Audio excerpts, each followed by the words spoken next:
J'ai vu pendant que vous parliez que nous avions été largement nourris en questions. Oui, je vois les 30 pastilles. Voilà, donc nous ne manquerons pas de questions. C'était une des craintes que nous avions en lançant cette conférence, donc c'est très bien comme ça. Nous avons globalement allez, une grosse demi-heure pour en prendre quelques-unes. Nous avons un modérateur. Bernard, est-ce que tu as pu faire un petit peu des familles dans ces questions? Parce que ça partait un petit peu dans tous les sens, évidemment. Il y a plein de sujets différents et plein d'angles d'attaque de cette affaire. Oui, alors tout à fait. Bonsoir à tous. Une première question qui peut être répondue par Flavien Menelevi, Oui, qui concerne les statistiques d'utilisation de consommation effectivement du véhicule. Est-ce que la pandémie et le télétravail ont eu un impact sur ces courbes? j'ai pas entendu le début de la question. Sur quelle courbe?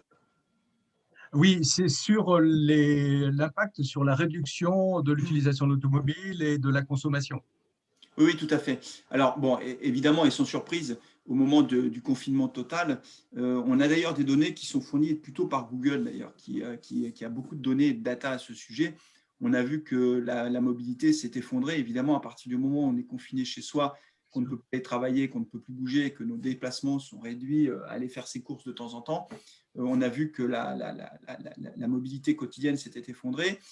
On a vu également, évidemment, mais c'est forcément lié, une amélioration notable de la qualité de l'air dans beaucoup d'endroits. Et par contre, ce qui est plus difficile à anticiper, ce sont les conséquences, toujours sur cette mobilité, à moyen long terme. Je vais le dire autrement, notamment par rapport au télétravail.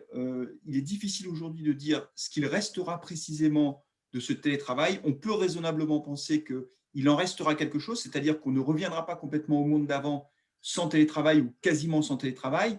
On peut dire aussi, sans prendre de risque, qu'on ne restera pas avec que du télétravail. Il y aura certainement un mix des deux, mais que ça peut fondamentalement changer la donne. Je vous donne juste, et je vais essayer de répondre très, très brièvement, mais je vous donne juste cet exemple pour bien me faire comprendre.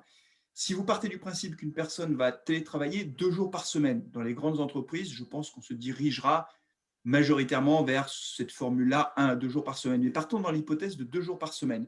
Ça veut dire que vous êtes le samedi et le dimanche chez vous et 2 jours de télétravail chez vous. Ça veut dire que sur une semaine de 7 jours, vous êtes 4 jours chez vous, Ouais, majoritairement de votre temps. Donc, ça veut dire que vous avez une relation avec votre travail, votre lieu de travail qui est complètement différente. Et il n'est pas impossible qu'on assiste à des mouvements de mobilité, de déménagement, pardon, de changement de lieu de résidence, et que là, pour le coup, ça pourrait avoir des impacts sur le long terme, à la fois sur le marché de l'immobilier, sur le commerce aussi, puisqu'on sait que on achète et on consomme là où on habite, et que moi, je suis très passionné par ça, même si c'est un peu loin du sujet pur de la mobilité, mais je pense que les conséquences pour notre pays à moyen long terme de la montée en puissance de ces travails seront durables et très intéressantes à suivre.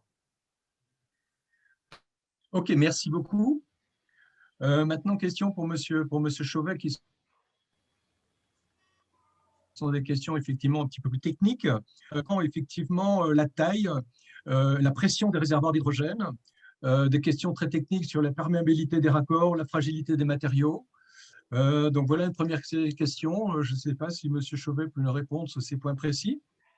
Alors, sur la pression des réservoirs, donc les réservoirs à date sont sur les véhicules lourds à 350 bars, sur les véhicules légers à 700 bars. Donc voilà, et puis on parle aussi de développement d'hydrogène liquide, notamment pour les camions, les bateaux et les avions. Et d'ailleurs, Engie, nous travaillons avec Ariane Espace pour diviser par 2 le coût de la liquéfaction. D'accord. Après, sur les raccords, c'est des raccords assez standards. C'est-à-dire que vous pouvez faire le plein d'un véhicule à hydrogène avec une sensibilisation, mais sans formation ou habilitation particulière. Et ensuite, je ne serai pas le plus à même de répondre sur les questions liées aux matériaux, à la perméabilité des matériaux, si ce n'est qu'un ensemble d'études et d'analyses sont faites par les uns et les autres. Et je citerai notamment beaucoup d'essais et nous travaillons énormément avec les sapeurs-pompiers dans le cadre de nos projets, qui sont plutôt des amis de l'hydrogène. Ok. Et qui s'entraînent à éteindre des feux hydrogène dans différents Différentes centres, questions. dont D'accord. Aix-en-Provence. OK. Alors, ça faisait partie effectivement d'une série de questions concernant la sécurité, les risques et sur l'implantation des stations de recherche, effectivement, dans les villes. Est-ce qu'il y a des études qui sont faites, effectivement, pour allier, je dirais, la mobilité et puis la sécurité des usagers? Il y a un certain nombre d'études qui sont réalisées et faites. Ce sont des installations qui rentrent dans la nomenclature des installations classées pour l'environnement, qui sont concernant les stations qu'on construit soumises à déclaration, ce qui veut dire que le législateur, pour faire assez simple, il y a des installations soumises à déclaration et d'autres installations soumises à autorisation. Au milieu, il y a un régime un peu bâtard d'enregistrement. Mais globalement, soumis à déclaration, ça veut dire que le législateur considère, après un certain nombre d'analyses, que les risques sont suffisamment génériques et limités pour ne pas nécessiter d'études de danger particulières et d'enquête publique. Donc, on est sur des objets assez standards et classifiés. Oui, codifiés, pardon. OK. Autre série de questions concernant effectivement, alors une question très précise, par exemple, combien faut-il de kilowattheures pour produire de l'hydrogène équivalent à 10 litres de carburant, par exemple? Une question très technique. Et deuxième série de questions également sur les rendements et l'intérêt je dirais, de partir de l'électricité pour fabriquer de l'hydrogène, et cet hydrogène refabrique de l'électricité pour la mobilité du véhicule. Donc, c'est globalement, est-ce qu'on a une idée du rendement de cette série de transformations? Alors, pour faire 1 km pour faire 100 km, pardon, à hydrogène, avec de l'hydrogène, il faut à peu près 1 kg d'hydrogène, comparé à 6-7 litres de gasoil ou d'essence. Et pour faire ce kilo d'hydrogène, il faut à peu près 60 kWh d'électricité. 50 à 60 kWh d'électricité. Donc le rendement de production est de l'ordre de 50 à 60%, et le rendement dans le véhicule est pareil, de l'ordre de 50 à 60%. Et donc on a un rendement global de l'ordre d'une trentaine de pourcents. Et effectivement, un grand sujet, une des grandes questions posées sur la mobilité électrique hydrogène est pourquoi utiliser l'hydrogène plutôt que la batterie qui présente un meilleur rendement. Moi, j'aime bien répondre de deux manières. La première, en termes d'usage, on ne sait pas emporter suffisamment d'énergie sous forme de batterie dans un bus, dans un camion, dans un bateau, dans un avion, et donc il n'y a pas d'autre solution.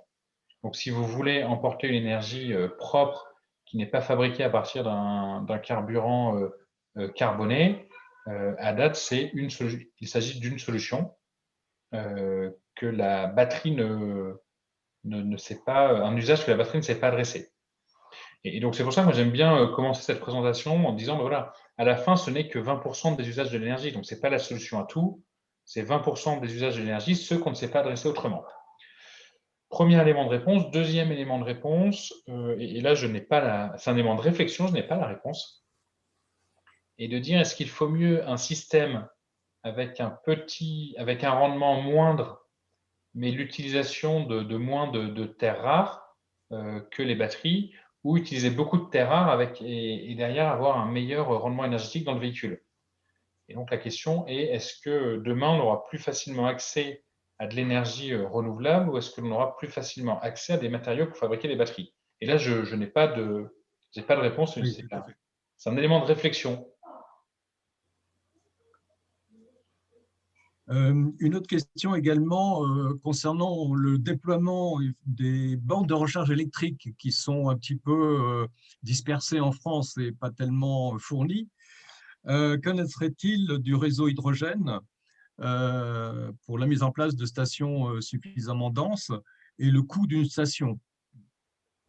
Alors, les stations dont on parle, grosso modo, coûtent de 2 millions d'euros quand on ne produit pas l'hydrogène sur place à 5 millions quand on produit l'hydrogène sur place.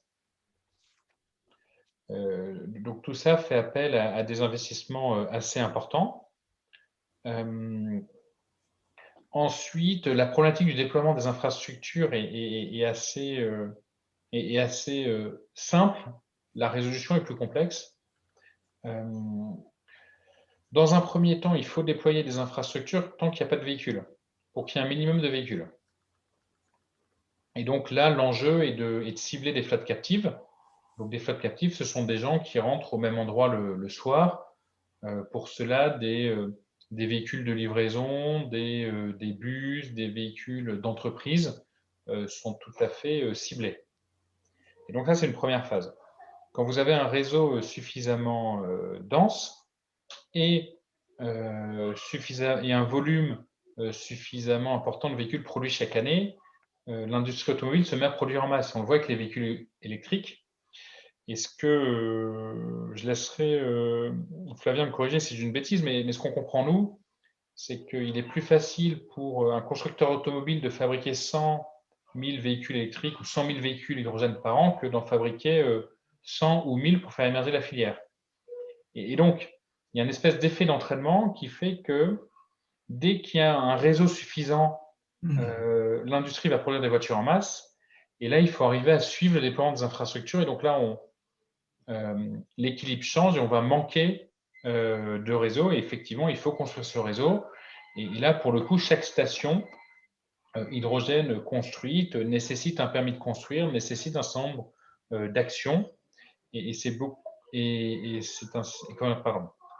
un déploiement qui est beaucoup moins scalable que l'industrialisation des véhicules. Donc, il y a une phase de tension.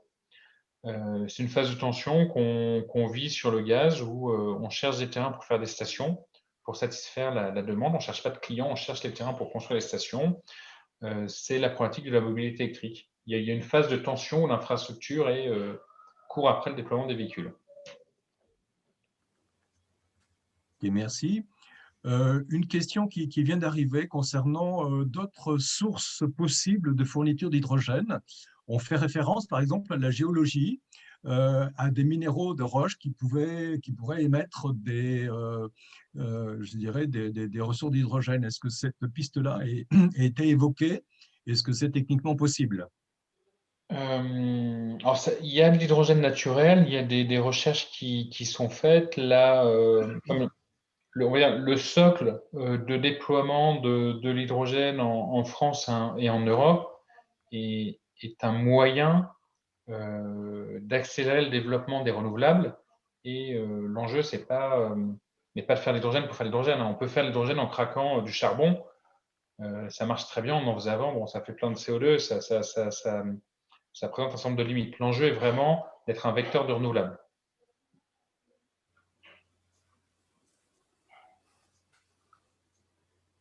Et nous avons des questions qui sont issues du Valtom, qui nous précisent que, pour information, dans quelques mois, le Valtom aura l'autorisation d'injecter du biogaz issu de la méthanisation et du stockage des déchets dans le réseau GRDF.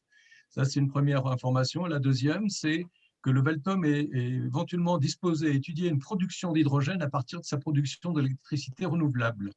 Donc, globalement, est-ce qu'il y a des rapprochements possibles, effectivement, avec les unités de traitement des déchets?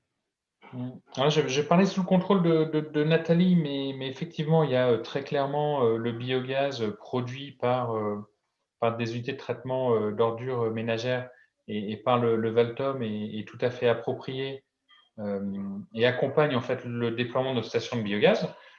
D'ailleurs, on en construit une à côté du Valtom et une au Gravange, donc il y a une vraie complémentarité. Et effectivement, les unités de valorisation énergétique et donc l'électricité qui est produite par les usines de Valtom sont plutôt bien appropriées pour faire de l'hydrogène. Et j'ai déjà eu, il y a 1 an ou 2, on avait déjà eu l'occasion d'en parler d'ailleurs. Et donc, je vous salue très chaleureusement. Tout à fait. OK. En ce qui concerne effectivement l'utilisation, je dirais, de l'hydrogène sur des véhicules type poids lourd, type car de transport scolaire, est-ce que c'est envisageable?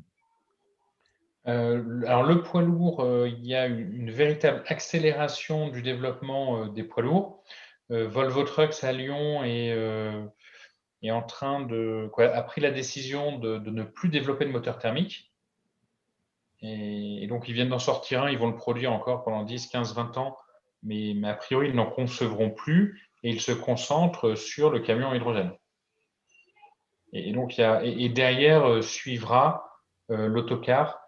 Il y a une vraie demande des autorités organisatrices de mobilité, notamment des régions, pour avoir des autocars à hydrogène. Les constructeurs ne sont malheureusement pas encore partis, mais de notre côté, nous sommes lauréats d'un projet européen de démonstration d'autocars à hydrogène et on va en faire le consortium, avec un consortium européen qui va construire 3 autocars que nous aurons l'occasion de faire rouler à Tarbes. Et pour les bus urbains?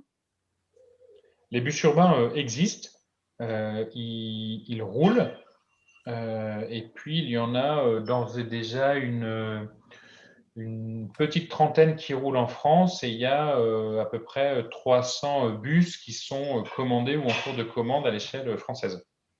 Et c'est vraiment justement ces bus urbains qui actuellement assurent le déploiement des écosystèmes hydrogène, des vallées hydrogène et qui assurent derrière l'émergence de ce réseau de stations. Bernard, moi j'ai une question qui était arrivée pendant les questions avant la conférence, qui concernait globalement ce qu'on peut appeler l'Airbus de l'hydrogène.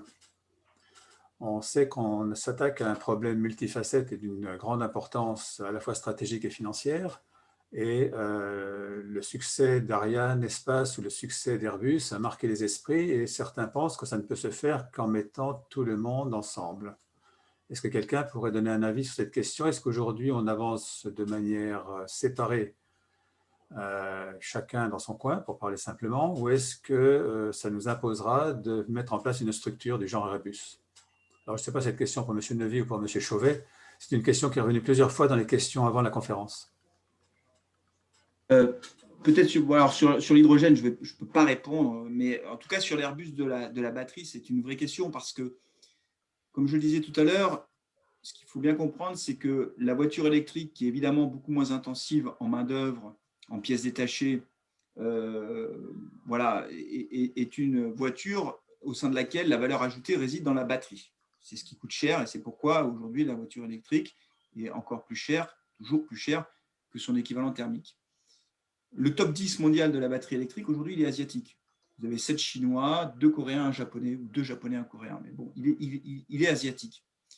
Alors évidemment, comme les pouvoirs publics poussent vers l'électrification des voitures, et pour l'instant, plutôt l'électrification avec des batteries, ils disent en même temps, parce qu'ils sont conscients de ça, il faut absolument qu'on soit capable de produire nous-mêmes nos batteries. Donc, on dit, on va faire le Airbus des batteries, parce qu'évidemment, ça sonne bien à l'oreille, et tout le monde comprend ce que ça veut dire, le Airbus des batteries, c'est... Voilà, regroupons nos forces pour essayer d'être puissants sur le plan industriel pour la batterie électrique. J'espère que ça va marcher. Aujourd'hui, les initiatives sont prises. Certains constructeurs, on ne va pas se raconter l'histoire, ils sont allés à reculons, en gros parce que l'État leur a un peu tordu le bras, parce qu'il y en a qui n'y croient pas beaucoup. Pour une raison assez simple, c'est que la Chine, notamment, a 20 ans d'avance. Et que pour pouvoir battre les Chinois sur le terrain de la compétitivité de la batterie électrique, ça va être compliqué. Je ne dis pas que c'est impossible, parce qu'il va y avoir du progrès, il va y avoir de l'invention, il va y avoir de l'ingénierie, il va y avoir... Voilà, on a une capacité d'innovation qui est tout à fait considérable, mais ça ne va pas être facile et ce n'est pas un pari qui est gagné d'avance. En tout état de cause, quand bien même nous arriverions à faire le Airbus des batteries, il n'en restera pas moins que nous serons toujours dépendants majoritairement de la Chine pour les métaux rares, de l'Afrique pour le cobalt et de l'Amérique du Sud, en gros, pour le lithium. Alors, bien sûr, les technologies peuvent évoluer. On aura peut-être des batteries qui seront différentes dans les années qui viennent. Je n'en doute pas, d'ailleurs, parce que le génie humain, notre capacité d'invention est sans limite. Et donc, je pense qu'on va progresser. Mais pour l'instant, c'est vrai que c'est un pari qui n'est pas gagné d'avance. Et honnêtement, un pari que beaucoup de constructeurs auraient bien aimé éviter de relever parce qu'ils n'y croient pas tous beaucoup. Est-ce que justement, ce n'est pas l'occasion de dire, mais sautons une étape et allons directement sur une alliance sur l'hydrogène? En fait, c'est le sujet, hein. C'est tout le sujet de ce qui se passe en France en France et en Europe. Et peut-être pour rebondir sur la batterie, on on stigmatise des fois l'Asie et la Chine qui exportent à outrance ces batteries. J'avais vu, je crois, les chiffres de 2019 qui montraient que sur le 1 300 000 de véhicules à batterie vendus dans le monde, 700 000 avaient été vendus en Chine. Et donc, en fait, avant tout, la Chine construit une industrie pour ses propres besoins. Et en fait, le pendant dans l'hydrogène, dans l'Airbus de l'hydrogène, est de construire et structurer une industrie européenne qui réponde aux besoins de l'Europe et se retrouver avec une industrialisation de ces technologies en Europe pour répondre à la problématique maintenant et ne pas acheter des bus et des stations hydrogène dans 5 ou 10 ans à des industriels américains ou asiatiques. C'est tout l'enjeu des différents plans hydrogène. Et effectivement, dans le plan de relance, dans le volet hydrogène, les 7 milliards du plan de relance français, il y a 2 milliards qui sont consacrés à l'Airbus de l'hydrogène, qui consiste à construire ce qu'on appelle des gigafactories de piles à combustible et des gigafactories d'électrolyseurs dans des alliances européennes. Alors, c'est un process qui est extrêmement complexe et codifié, mais qui vise globalement par un mécanisme d'appel à projets, de dialogue et de discussion avec les différents industriels à construire des consortiums européens qui peuvent ensuite toucher des aides et de bénéficier d'un certain nombre de mécanismes de soutien pour accélérer leur croissance. Donc, il y a des réunions à l'échelle franco-allemande qui ont lieu, des réunions qui ont lieu aussi à l'échelle européenne. Donc, c'est un process qui est en cours.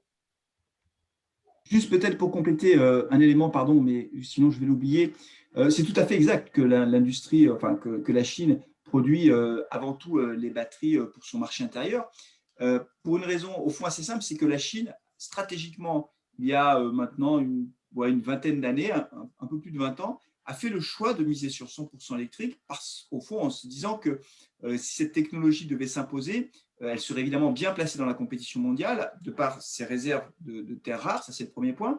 Et puis surtout, en faisant cela, elle prenait un petit coup d'avance, ce saut technologique que vous évoquiez, monsieur Berbet, et elle se positionnait justement sur l'industrie auto. Et j'attire votre attention, et c'est là où je veux en venir, c'est que cette voiture électrique, elle fait sauter des barrières à l'entrée. C'est-à-dire que l'industrie automobile, c'est une industrie qui est extrêmement, c'est de l'industrie lourde, c'est complexe. Construire un moteur qui répond aux normes environnementales, un moteur thermique, c'est très compliqué. Et c'était compliqué pour les constructeurs chinois d'être compétitifs là-dessus. Avec le moteur, avec la batterie, les constructeurs chinois, on leur ouvre, mais c'est comme ça, c'est la compétition et c'est la concurrence mondiale, on leur ouvre en grand le marché européen parce qu'on fait tomber des barrières à l'entrée. Et aujourd'hui, les constructeurs chinois sont devenus des constructeurs, pour certains d'entre eux, à la fois très puissants sur le plan financier parce qu'ils vendent beaucoup de voitures et surtout très compétitifs, c'est-à-dire que leurs voitures répondent aux normes environnementales, bien sûr, puisque c'est de la voiture électrique, et en même temps, ce sont des voitures qui, sur le plan de la sécurité, sont tout à fait performantes. Et donc, ils vont arriver sur le marché européen. Ça, c'est la prochaine étape. Et tout à l'heure, quand je vous disais qu'on n'avait pas forcément mesuré toutes les conséquences de l'électrification un peu à marche forcée du marché automobile européen, ça en fait partie pour notre outil industriel qui va devoir faire face à une concurrence redoutable des Chinois.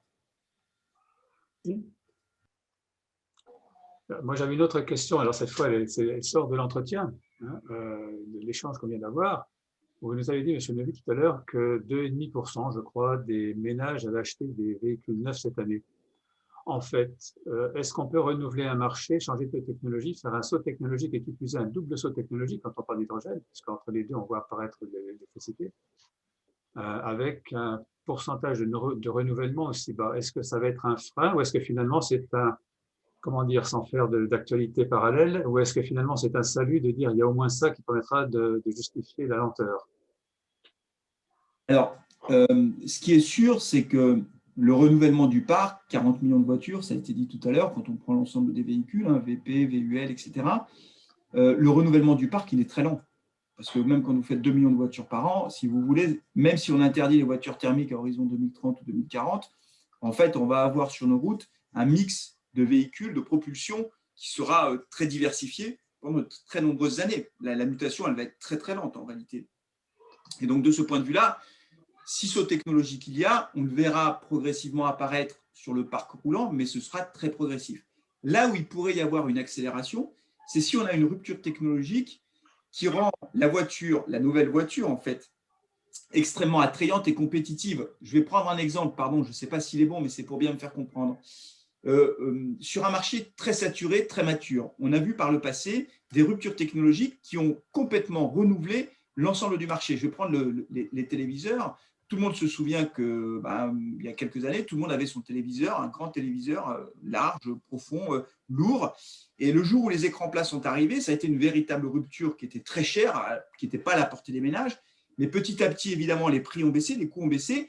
Et la rupture était tellement importante, c'était tellement beau d'avoir un écran plat chez soi que tous ceux qui avaient une télé, même si elle marchait encore, ont décidé de changer de télé parce que la promesse, si vous voulez, de la nouvelle technologie était belle. Alors évidemment, les montants ne sont pas les mêmes, etc. Mais on voit bien que quand il y a une vraie rupture technologique qui apporte quelque chose de très différent, soit dans l'usage, soit dans le plaisir, soit dans la pratique quotidienne, ça renouvelle les marchés, y compris les marchés les plus matures. Donc moi, je suis convaincu, parce que je suis un éternel optimiste, je suis convaincu qu'on va réussir à trouver des choses très performantes dans les années qui viennent et que ce sera de toute façon de nature à favoriser la mutation du parc, qui de toute façon sera une bonne chose sur le plan environnemental parce que quelles que soient les technologies qui s'imposent à l'avenir, ce seront des technologies qui seront beaucoup plus vertueuses pour l'environnement. Moi, j'aime, et du coup, je voudrais ajouter un point là-dessus, quoi, rebondir, et ça répond d'ailleurs à une question sur la décroissance énergétique. Je trouve qu'une très belle rupture en termes de mobilité, si on quitte l'automobile, on parle de mobilité, le vélo électrique. Parce qu'on voyait beaucoup de sobriété de mobilité à travers l'autopartage et autres. Et il y a un certain nombre d'expériences comme celle de Bolloré à Paris qui sont quand même pas très concluantes à date. Et en fait, alors je vous laisserai Flavien rebondir sur peut-être plus de chiffres, mais on voit qu'à travers la mobilité, il y a un besoin d'indépendance, de posséder son véhicule, et qu'en fait, un vélo électrique peut très bien, dans un certain nombre de cas, remplacer une deuxième voiture. Et là, en fait, on a un objet qui est différent, qui répond à la même fonctionnalité, se déplacer, avoir un moyen pour aller à son travail, en complément d'une voiture principale. On reste pleinement propriétaire de son véhicule, donc on l'utilise quand on veut, où on veut, et il est beaucoup plus propre, beaucoup plus économique, et il a un certain nombre d'avantages environnementaux. Et je trouve que cette mutation, elle est intéressante. Alors, je ne sais pas si elle se traduira par une baisse de ces 40 millions de véhicules, mais je trouve que c'est un phénomène d'évolution des mobilités qui est intéressant, et puis qui à la fois adresse de la sobriété, puisqu'on a un véhicule quand même beaucoup plus léger, beaucoup moins énergivore, et puis de la transition, puisqu'on passe d'un véhicule essence à un véhicule électrique. Bernard, tu as des questions en stock un petit peu? Je crois qu'il nous reste pour prendre 3 ou 4 questions.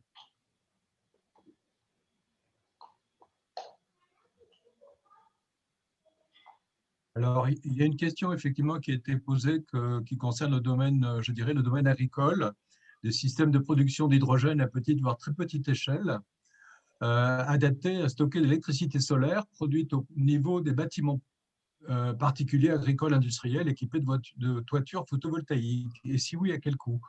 Je pense qu'il faudrait peut-être un petit peu préciser la question. Mais est-ce qu'il peut y avoir des applications en fait de la fabrication d'électricité à partir d'hydrogène dans le domaine agricole? On sort un petit peu du sujet. Il y a une start-up grenobloise qui s'appelle Sylphen qui développe un module qui produit de l'hydrogène à partir d'électricité l'été et qui produit de l'électricité à partir d'hydrogène l'hiver et qui permet de constituer un bâtiment autonome. C'est une solution qui est encore en développement, donc qui ne sera pas à maturité avant quelques années. Donc, elle a un coût à date plutôt très élevé, mais parce qu'elle n'est pas à l'échelle industrielle. Bien sûr, tout à fait. Et qui, en plus, permet accessoirement de produire ces systèmes de cogénération, donc elle permet aussi de produire de l'eau chaude. Donc, et d'offrir un rendement global plutôt performant.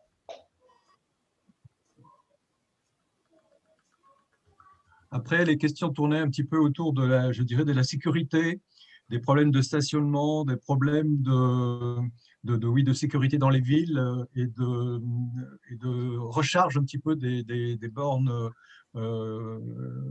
gaz, hydrogène.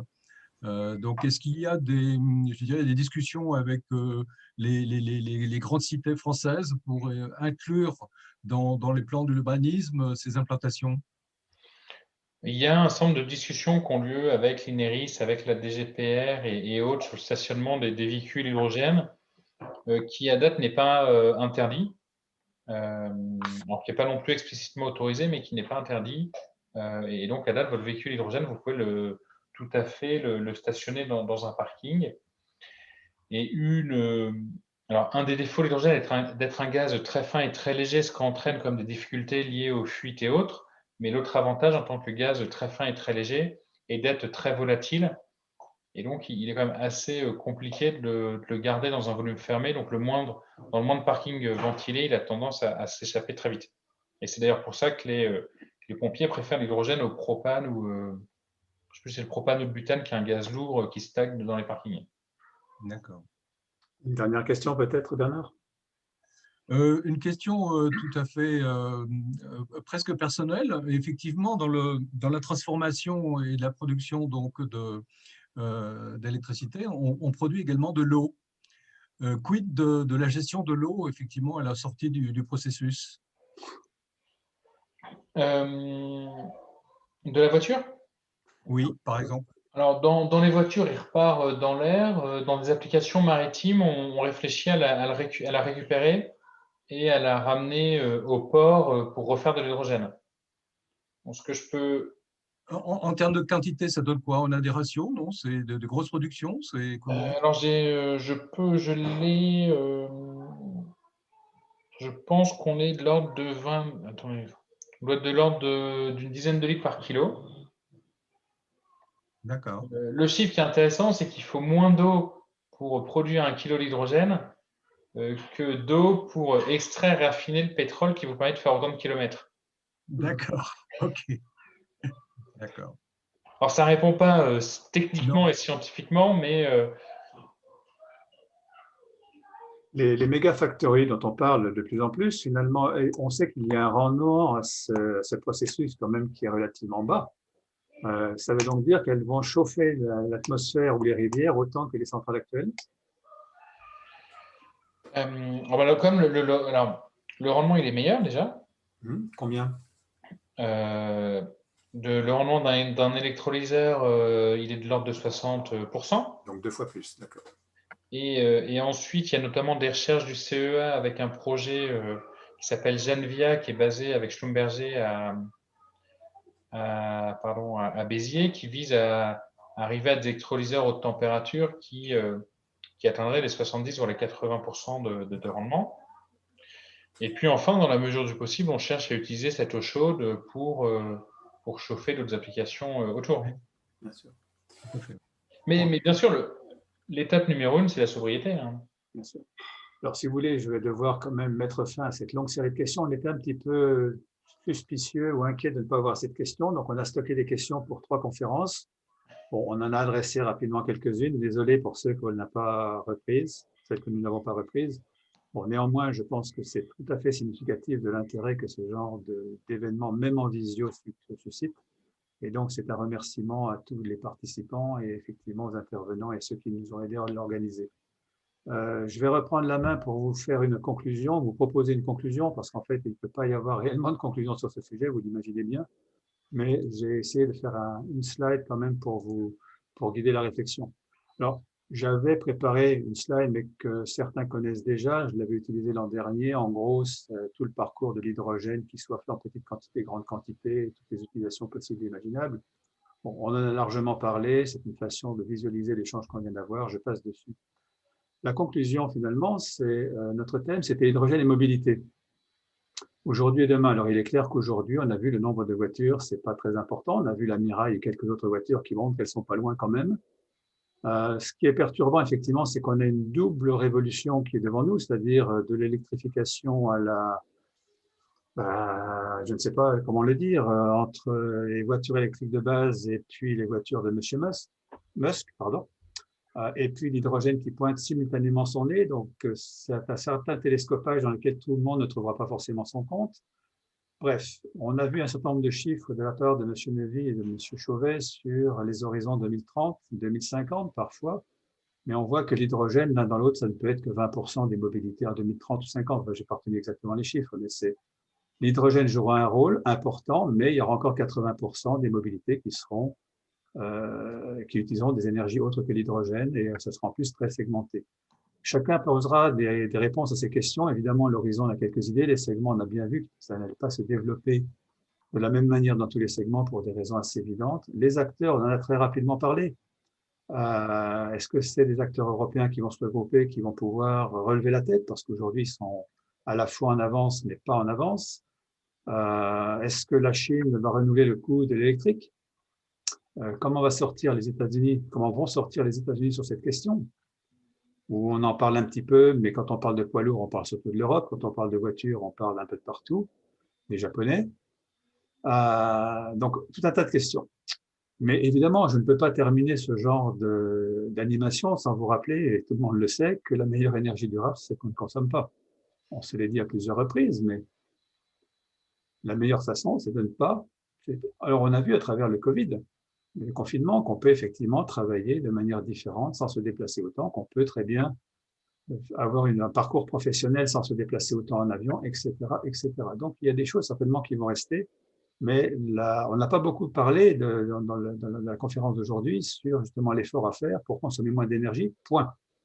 On a simplement parlé de passer d'une énergie à une autre, avec une énergie plus vertueuse, mais toute transformation, bien entendu, a ses propres contraintes, et souvent, les contraintes apparaissent dans le déploiement au niveau le plus fin.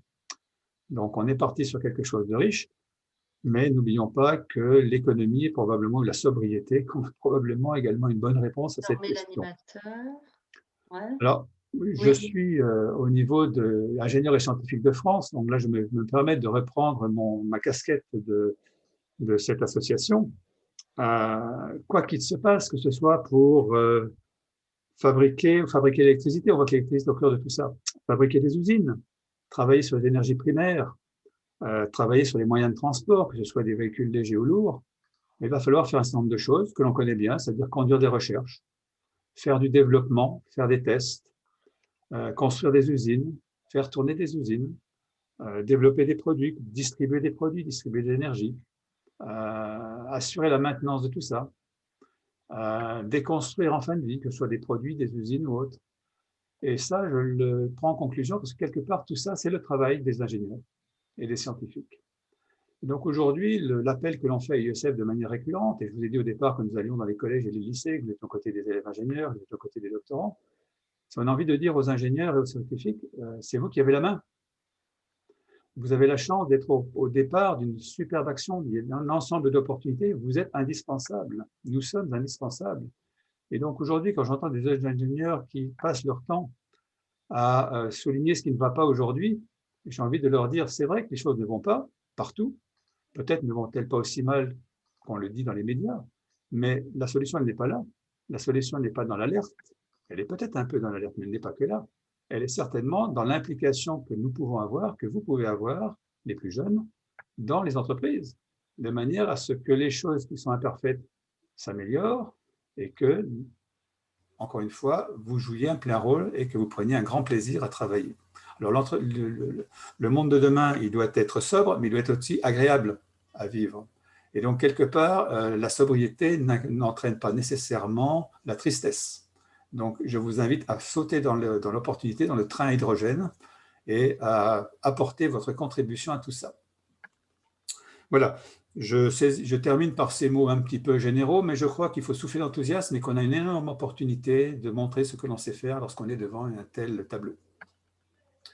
Je tenais donc pour conclure à remercier nos deux intervenants parce que leur présentation était brillante et va nous aider à avoir ces fameux points de repère, et puis à remercier les 90 ou 85 courageux participants qui ont tenu jusqu'au bout. Nous sommes passés par une pointe à 110, je crois, on vous fera un petit retour là-dessus, et on reviendra vers vous pour savoir si vous avez apprécié les choses et si vous nous proposez de faire éventuellement évoluer certaines d'entre elles pour une prochaine conférence, parce qu'il y aura une prochaine conférence, je ne sais pas ce qu'on fera l'an prochain, mais ce sujet est passionnant. Voilà 2 années qu'on consacre cette journée de l'ingénieur en Auvergne sur ce thème.